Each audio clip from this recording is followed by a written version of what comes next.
Ducks and not ducks I found while out and about. But first, what is a duck and a not duck? For this video, a duck is any member of the Anseriformes, which includes geese, swans and traditional ducks.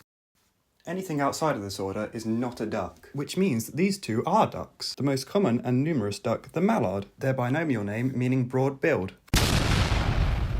Though I think shoveler ducks have them beaten. Whoa Nelly, I'm getting off track. Let's get back to my findings.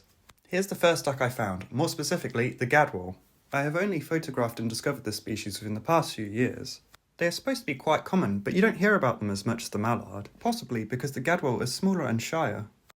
Wait, what's that? You may think it's some sort of seagull. Those who are bird savvy may realise this is a tern. A common tern, I would say, diving into the water for its fish or invertebrate prey. But definitely not a duck. Oh, look here from the reeds, a great cormorant. A fish eater fertilising the lake, but also not a duck. Of course I found plenty of mallards. Even though they are so common, they are still lovely ducks. But wait a minute, they're so still. Like statues. I haven't seen this before. I wonder why they do it. Ah, gotcha. I recently learnt that the shiny patch is called a speculum, seen on both the males and females. Another underwater hunter, the great crested grebe, is not a duck. And the familiar Eurasian coot. The white patch on its head is called a frontal shield. Again, not a duck. Now that's a tricky one.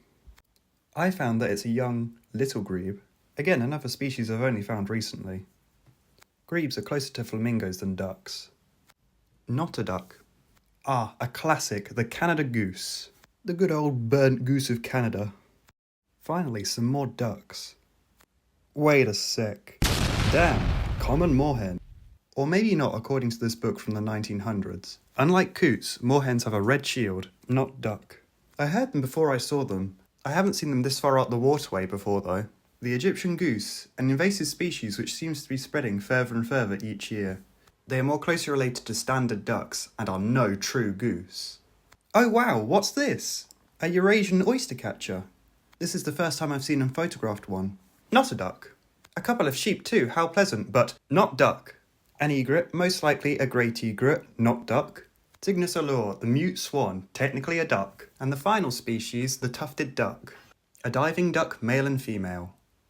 While I tried to be as specific as possible, I did not include subspecies. I recently learnt that globally there may be 7 subspecies of Canada goose. This is not one of them, so any guesses what it is? Also, domestic ducks are just a subspecies of wild duck. I could do another video based on the sheer variety of domestic birds as well as those I have found in the wild.